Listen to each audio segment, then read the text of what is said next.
Ceci est un livre audio autogénéré par Google.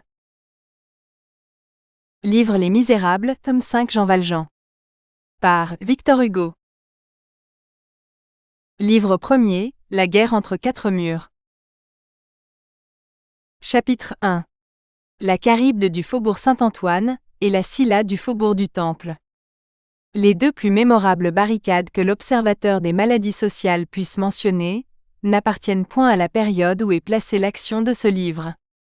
Ces deux barricades, symboles toutes les deux, sous deux aspects différents, d'une situation redoutable, sortirent de terre lors de la fatale insurrection de juin 1848, la plus grande guerre des rues qu'ait vue l'histoire.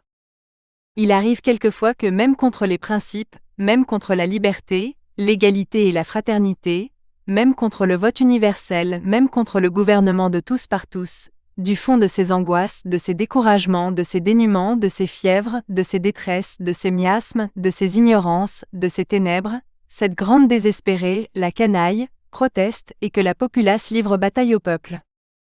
Les gueux attaquent le droit commun, l'ochlocratie s'insurge contre le démo.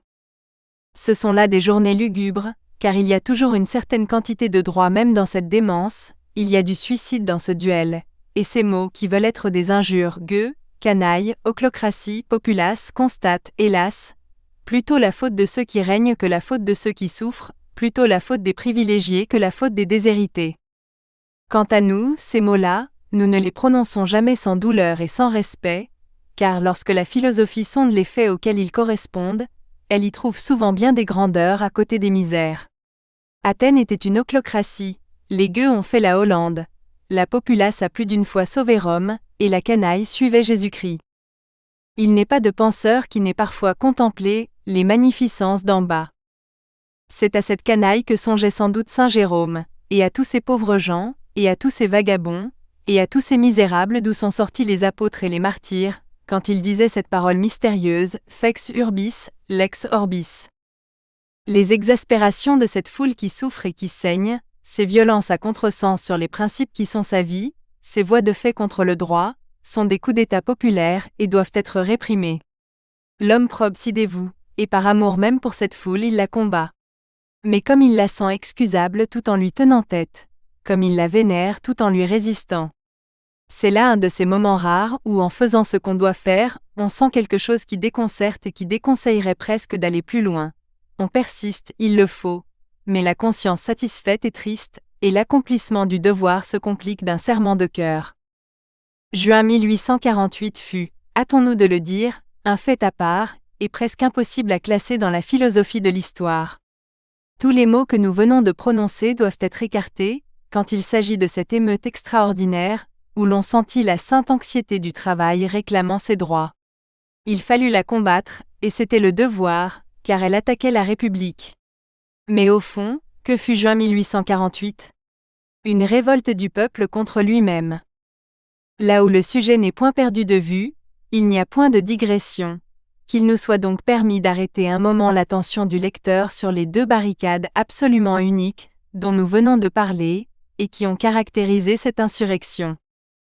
L'une encombrait l'entrée du faubourg Saint-Antoine, l'autre défendait l'approche du faubourg du Temple, ceux devant qui se sont dressés, sous l'éclatant ciel bleu de juin, ces deux effrayants chefs-d'œuvre de la guerre civile, ne les oublieront jamais.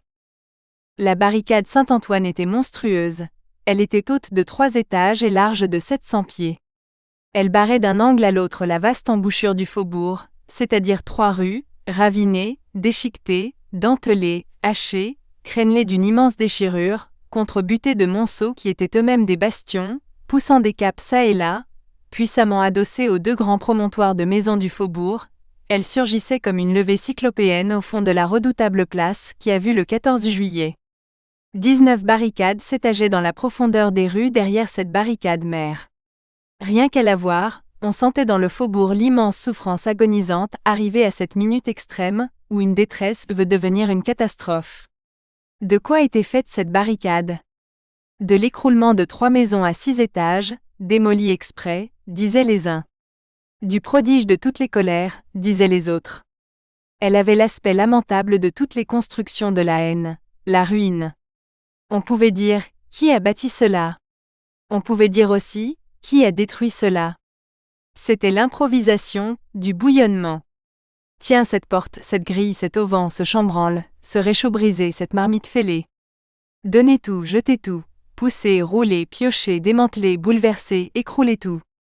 C'était la collaboration du pavé, du moellon, de la poutre, de la barre de fer, du chiffon, du carreau défoncé, de la chaise dépaillée, du trognon de chou, de la loque, de la guenille, et de la malédiction. C'était grand et c'était petit. C'était l'abîme parodié sur place par le tohu-bohu. La masse près de l'atome, le pan de mur arraché et l'écuelle cassée, une fraternisation menaçante de tous les débris, Sisyphe avait jeté là son rocher et Job son tesson. En somme terrible. C'était l'acropole des va-nu-pieds. Des charrettes renversées accidentaient le talus, un immense acqueil y était étalé en travers, l'essieu vers le ciel, et semblait une balafre sur cette façade tumultueuse. Un omnibus, hissé gaiement à force de bras tout au sommet de l'entassement, comme si les architectes de cette sauvagerie eussent voulu ajouter la gaminerie à l'épouvante, offrait son timon dételé à on ne sait quels chevaux de l'air.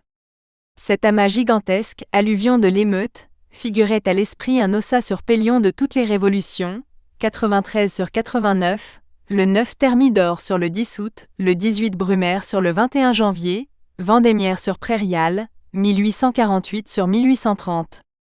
La place en valait la peine, et cette barricade était digne d'apparaître à l'endroit même où la Bastille avait disparu. Si l'océan faisait des digues, c'est ainsi qu'il les bâtirait. La furie du flot était empreinte sur cet encombrement difforme. Quel flot! La foule. On croyait voir du vacarme pétrifié. On croyait entendre bourdonner, au-dessus de cette barricade, comme si elles eussent été là sur leur ruche, les énormes abeilles ténébreuses du progrès violent. Était-ce une broussaille? Était-ce une bacchanale? Était-ce une forteresse? Le vertige semblait avoir construit cela à coups d'ailes. Il y avait du cloaque dans cette redoute, et quelque chose d'olympien dans ce fouillis. On y voyait dans un pêle-mêle plein de désespoir, des chevrons de toit, des morceaux de mansarde avec leur papier peint, des châssis de fenêtres avec toutes leurs vitres plantées dans les décombres, attendant le canon, des cheminées descellées, des armoires, des tables, des bancs, un sens dessus-dessous hurlant, et ces 1000 choses indigentes, rebuts même du mendiant, qui contiennent à la fois de la fureur et du néant. On eût dit que c'était le haillon d'un peuple, haillon de bois, de fer, de bronze, de pierre, et que le faubourg Saint-Antoine l'avait poussé là à sa porte d'un colossal coup de balai, faisant de sa misère sa barricade. Des blocs pareils à des billots, des chaînes disloquées, des charpentes à tasseaux ayant forme de potence, des roues horizontales sortant des décombres, amalgamaient à cet édifice de l'anarchie la sombre figure des vieux supplices soufferts par le peuple. La barricade Saint-Antoine faisait arme de tout. Tout ce que la guerre civile peut jeter à la tête de la société sortait de là. Ce n'était pas du combat, c'était du paroxysme. Les carabines qui défendaient cette redoute, parmi lesquelles il y avait quelques espingoles, envoyaient des miettes de faïence, des osselets, des boutons d'habits, jusqu'à des roulettes de table de nuit, projectiles dangereux à cause du cuivre. Cette barricade était forcenée, elle jetait dans les nuées une clameur inexprimable. À de certains moments, provoquant l'armée, elle se couvrait de foule et de tempête, une cohue de têtes flamboyantes la couronnait, un fourmillement l'emplissait, elle avait une crête épineuse de fusils, de sabres, de bâtons, de haches, de piques et de baïonnettes, un vaste drapeau rouge y claquait dans le vent. On y entendait les cris du commandement, les chansons d'attaque, des roulements de tambours, des sanglots de femmes, et l'éclat de rire ténébreux des meurt-de-faim. Elle était démesurée et vivante, et comme du dos d'une bête électrique, il en sortait un pétillement de foudre.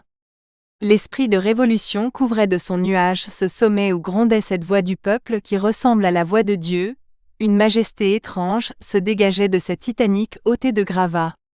C'était un tas d'ordures, et c'était le Sinaï. Comme nous l'avons dit plus haut, elle attaquait au nom de la révolution, quoi. La révolution. Elle, cette barricade, le hasard, le désordre, l'effarement, le malentendu, l'inconnu, elle avait en face d'elle l'Assemblée constituante, la souveraineté du peuple, le suffrage universel, la nation, la République, et c'était la Carmagnole défiant la Marseillaise. Défi insensé, mais héroïque, car ce vieux faubourg est un héros. Le faubourg et sa redoute se prêtaient main forte. Le faubourg s'épaulait à la redoute s'acculait au faubourg. La vaste barricade s'étalait comme une falaise, où venait se briser la stratégie des généraux d'Afrique. Ces cavernes, ces excroissances, ces verrues, ces gibbosités, grimaçaient pour ainsi dire et ricanaient sous la fumée. La mitraille s'y évanouissait dans l'informe, les obus s'y enfonçaient, s'y engloutissaient, s'y engouffraient, les boulets n'y réussissaient qu'à trouer des trous, à quoi bon canonner le chaos? Et les régiments, accoutumés aux plus farouches visions de la guerre, regardaient d'un œil inquiet cette espèce de redoute bête fauve, par le hérissement sanglier, et par l'énormité montagne. À un quart de lieue de là, de l'angle de la rue du Temple qui débouche sur le boulevard près du château d'eau, si l'on avançait hardiment la tête en dehors de la pointe formée par la devanture du magasin d'Allemagne, on apercevait au loin, au-delà du canal, dans la rue qui monte les rampes de Belleville, au point culminant de la montée, une muraille étrange atteignant au 2e étage des façades, sorte de trait d'union des maisons de droite aux maisons de gauche, comme si la rue avait replié d'elle-même son plus haut mur pour se fermer brusquement. Ce mur était bâti avec des pavés. Il était droit, correct, froid, perpendiculaire, nivelé à l'équerre, tiré au cordeau, aligné au fil à plomb. Le ciment y manquait sans doute, mais comme à de certains murs romains, sans troubler sa rigide architecture. À sa hauteur, on devinait sa profondeur. L'entablement était mathématiquement parallèle au soubassement. On distinguait d'espace en espace, sur sa surface grise, des meurtrières presque invisibles qui ressemblaient à des filles noires. Ces meurtrières étaient séparées les unes des autres, par des intervalles égaux. La rue était déserte à perte de vue. Toutes les fenêtres et toutes les portes fermées. Au fond se dressait ce barrage qui faisait de la rue un cul-de-sac, mur immobile et tranquille. On n'y voyait personne, on n'y entendait rien, pas un cri, pas un bruit, pas un souffle. Un sépulcre. L'éblouissant soleil de juin inondait de lumière cette chose terrible. C'était la barricade du faubourg du Temple. Dès qu'on arrivait sur le terrain et qu'on l'apercevait, il était impossible, même aux plus hardis, de ne pas devenir pensif devant cette apparition mystérieuse. C'était ajusté, emboîté, imbriqué, rectiligne, symétrique et funèbre. Il y avait là de la science et des ténèbres. On sentait que le chef de cette barricade était un géomètre ou un spectre. On regardait cela, et l'on parlait bas. De temps en temps, si quelqu'un, soldat, officier ou représentant du peuple, se hasardait à traverser la chaussée solitaire, on entendait un sifflement aigu et faible, et le passant tombait blessé ou mort, ou s'il échappait, on voyait s'enfoncer dans quelque volet fermé, dans un entre-deux de moellons, dans le plâtre d'un mur, une balle. Quelquefois un biscaïen. Car les hommes de la barricade s'étaient fait de 2 tronçons de tuyaux de fonte du gaz, bouchés à un bout avec de l'étoupe et de la terre à poêle, 2 petits canons. Pas de dépense de poudre inutile. Presque tout coup portait. Il y avait quelques cadavres çà et là, et des flaques de sang sur les pavés. Je me souviens d'un papillon blanc, qui allait et venait dans la rue. L'été n'abdique pas. Aux environs, le dessous des portes cochères était encombré de blessés. On se sentait là visé par quelqu'un qu'on ne voyait point, et l'on comprenait que toute la longueur de la rue était couchée en joue. Massé derrière l'espèce de dos d'âne que fait à l'entrée du faubourg du Temple le pont cintré du canal, les soldats de la colonne d'attaque observaient, graves et recueillis, cette redoute lugubre, cette immobilité, cette impassibilité d'où la mort sortait. Quelques-uns rampaient à plat ventre jusqu'au haut de la courbe du pont, en ayant soin que leurs shakos ne passassent point. Le vaillant colonel Monténard admirait cette barricade avec un frémissement. Comme c'est bâti, disait-il à un représentant. Pas un pavé ne déborde de l'autre. C'est de la porcelaine. En ce moment une balle lui brisa sa croix sur sa poitrine, et il tomba. Les lâches, disait-on. Mais qu'ils se montrent donc, qu'on les voit. Ils n'osent pas. Ils se cachent, la barricade du faubourg du Temple défendue par 80 hommes attaqués par 10 000 tint 3 jours. Le 4e, on fit comme à Zaatcha et à Constantine, on perça les maisons, on vint par les toits, la barricade fut prise. Pas un des 80 lâches ne songea à fuir, tous y furent tués, excepté le chef, Barthélemy, dont nous parlerons tout à l'heure. La barricade Saint-Antoine était le tumulte des tonnerres, la barricade du Temple était le silence. Il y avait entre ces 2 redoutes, la différence du formidable au sinistre. L'une semblait une gueule, l'autre un masque. En admettant que la gigantesque et ténébreuse insurrection de juin fut composée d'une colère et d'une énigme, on sentait dans la première barricade le dragon, et derrière la seconde le sphinx. Ces deux forteresses avaient été édifiées par deux hommes nommés, l'un Cournet, l'autre Barthélemy. Cournet avait fait la barricade Saint-Antoine, Barthélemy la barricade du Temple. Chacune d'elles était l'image de celui qui l'avait bâtie. Cournet était un homme de haute stature, il avait les épaules larges, la face rouge, le poing écrasant, le cœur hardi, l'âme loyale, l'œil sincère et terrible. Intrépide, énergique, irascible, orageux, le plus cordial des hommes, le plus redoutable des combattants. La guerre, la lutte, la mêlée, était son air respirable et le mettait de belle humeur. Il avait été officier de marine, et à ses gestes et à sa voix, on devinait qu'il sortait de l'océan, et qu'il venait de la tempête. Il continuait l'ouragan dans la bataille. Au génie près, il y avait en Cournet quelque chose de Danton, comme à la divinité près, il y avait en Danton quelque chose d'Hercule. Barthélemy, maigre, chétif, pâle, taciturne, était une espèce de gamin tragique qui, souffleté par un sergent de ville, le guetta, l'attendit et le tua et à 17 ans fut mis au bagne. Il en sortit et fit cette barricade. Plus tard, chose fatale à Londres, proscrits tous deux, Barthélemy tua Cournet. Ce fut un duel funèbre. Quelque temps après, pris dans l'engrenage d'une de ces mystérieuses aventures où la passion est mêlée, catastrophe où la justice française voit des circonstances atténuantes et où la justice anglaise ne voit que la mort, Barthélemy fut pendu.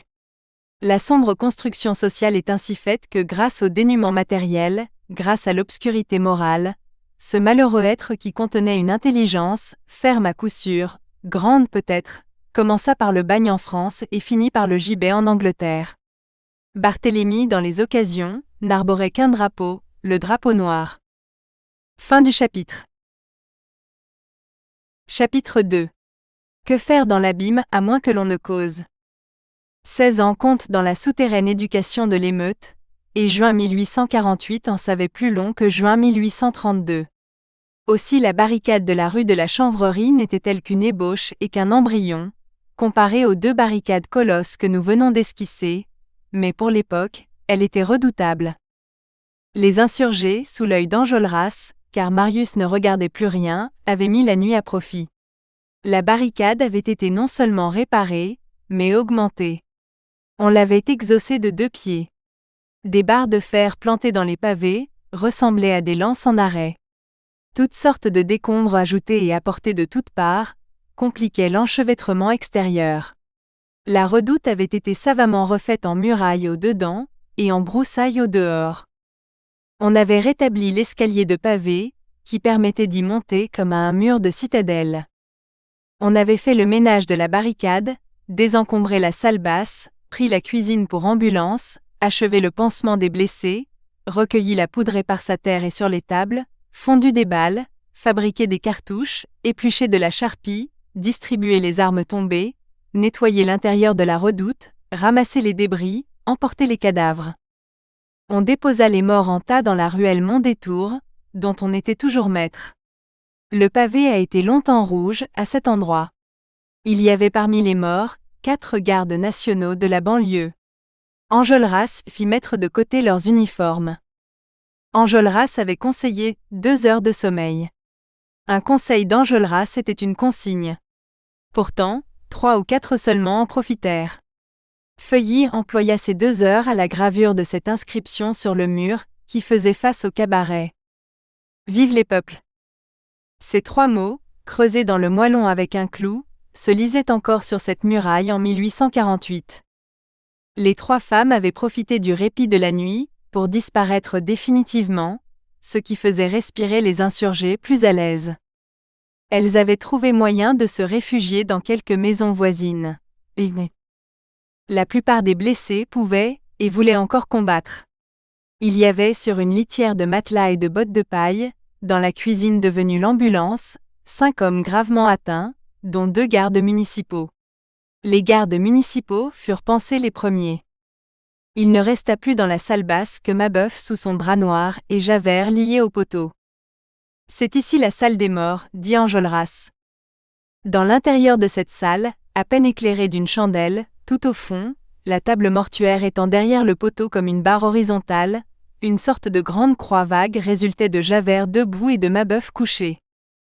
Le timon de l'omnibus, quoique tronqué par la fusillade, était encore assez debout pour qu'on pût y accrocher un drapeau. Enjolras, qui avait cette qualité d'un chef de toujours faire ce qu'il disait, attacha à cette hampe l'habit troué et sanglant du vieillard tué. Aucun repas n'était plus possible. Il n'y avait ni pain ni viande.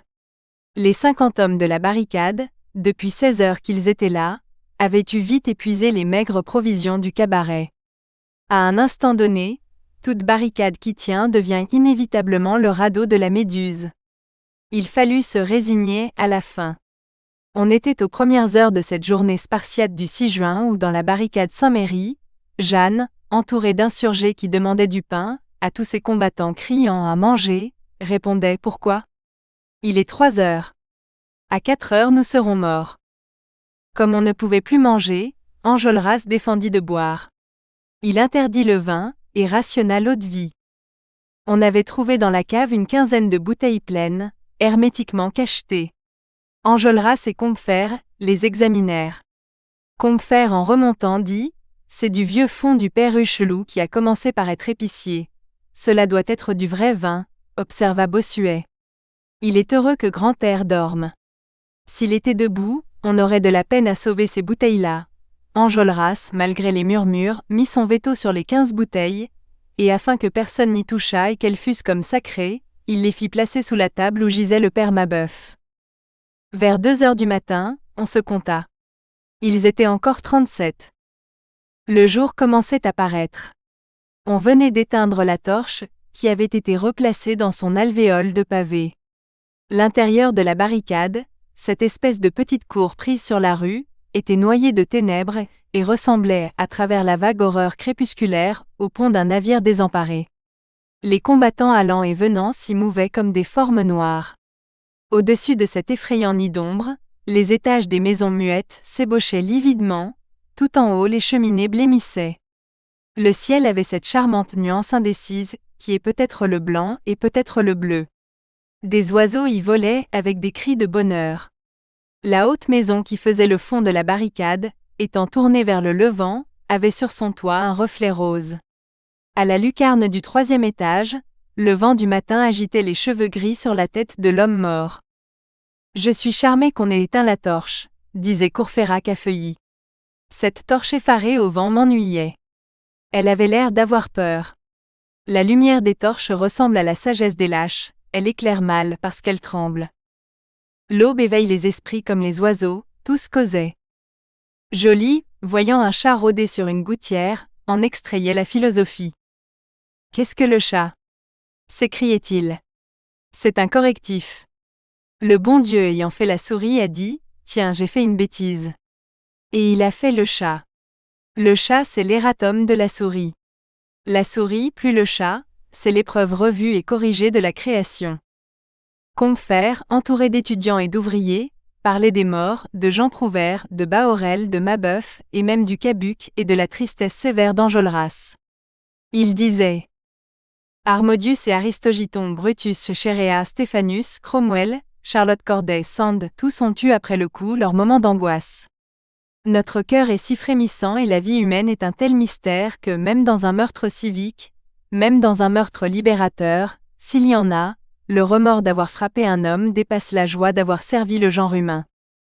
Et ce sont là les méandres de la parole échangée, 1 minute après, par une transition venue des vers de Jean Prouvaire, Combeferre comparait entre eux les traducteurs des Géorgiques, Rowe à Cournant, Cournant à Delille, indiquant les quelques passages traduits par Malfilâtre, particulièrement les prodiges de la mort de César, et par ce mot, César, la causerie revenait à Brutus.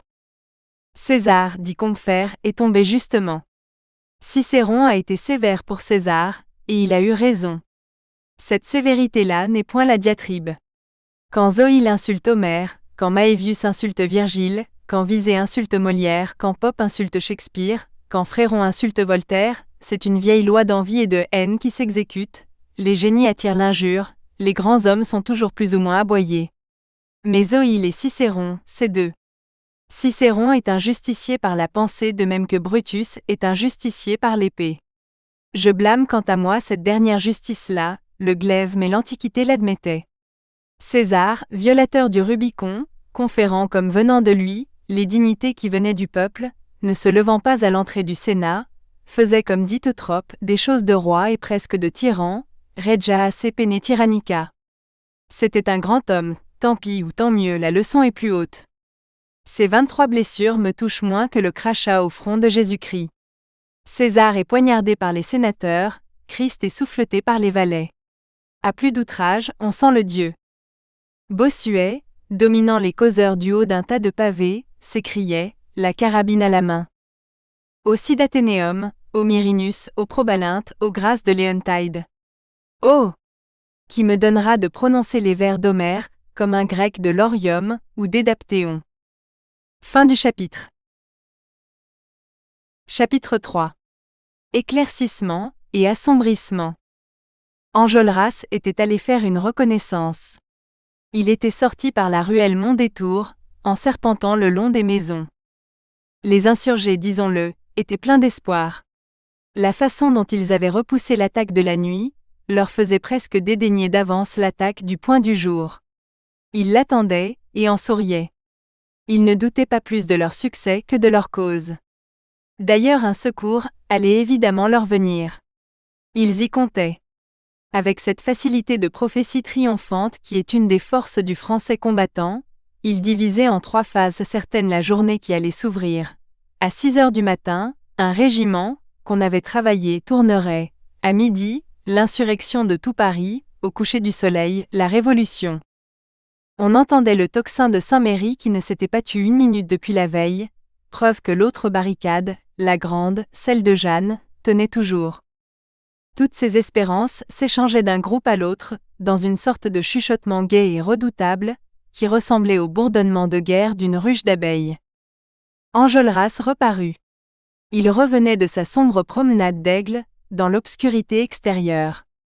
Il écouta un instant toute cette joie les bras croisés, une main sur sa bouche. Puis, frais et rose dans la blancheur grandissante du matin, il dit : « Toute l'armée de Paris donne. Un tiers de cette armée pèse sur la barricade où vous êtes. De plus la garde nationale. J'ai distingué les shakos du 5e de ligne, et les guidons de la 6e légion. Vous serez attaqués dans 1 heure. Quant au peuple, il a bouillonné hier, mais ce matin il ne bouge pas. Rien à attendre, rien à espérer. Pas plus un faubourg qu'un régiment. Vous êtes abandonnés. » Ces paroles tombèrent sur le bourdonnement des groupes, et y firent l'effet que fait sur un essaim la première goutte de l'orage. Tous restèrent muets. Il y eut un moment d'inexprimable angoisse, où l'on eût entendu voler la mort. Ce moment fut court. Une voix, du fond le plus obscur des groupes, cria à Enjolras : « Soit. Élevons la barricade à 20 pieds de haut, et restons-y tous. Citoyens, faisons la protection des cadavres. Montrons que si le peuple abandonne les républicains n'abandonnent pas le peuple. » Cette parole dégageait du pénible nuage des anxiétés individuelles, la pensée de tous. Une acclamation enthousiaste l'accueillit. On n'a jamais su le nom de l'homme qui avait parlé ainsi, c'était quelque porte-blouse ignoré, un inconnu, un oublié, un passant héros, ce grand anonyme toujours mêlé aux crises humaines et aux genèses sociales qui, à un instant donné, dit d'une façon suprême le mot décisif, et qui s'évanouit dans les ténèbres, après avoir représenté 1 minute, dans la lumière d'un éclair, le peuple et Dieu. Cette résolution inexorable était tellement dans l'air du 6 juin 1832, que presque à la même heure, dans la barricade de Saint-Méry, les insurgés poussaient cette clameur demeurée historique et consignée au procès, qu'on vienne à notre secours ou qu'on n'y vienne pas, qu'importe. Faisons-nous tuer ici, jusqu'au dernier. Comme on voit, les 2 barricades, quoique matériellement isolées, communiquaient. Fin du chapitre. Chapitre 4. 5 de moins, 1 de plus. Après que l'homme quelconque qui décrétait la protestation des cadavres, eut parlé et donné la formule de l'âme commune, de toutes les bouches sortit un cri étrangement satisfait et terrible, funèbre par le sens et triomphal par l'accent. Vive la mort! Restons ici tous. Pourquoi tous ? Dit Enjolras. Tous. Enjolras reprit. La position est bonne, la barricade est belle. 30 hommes suffisent. Pourquoi en sacrifier 40? Ils répliquèrent. Parce que pas un voudra s'en aller. Les citoyens. Nous espérons que vous avez apprécié cet aperçu. Pour continuer à écouter ce livre audio sur Google Play Livres, utilisez le lien dans la description de la vidéo.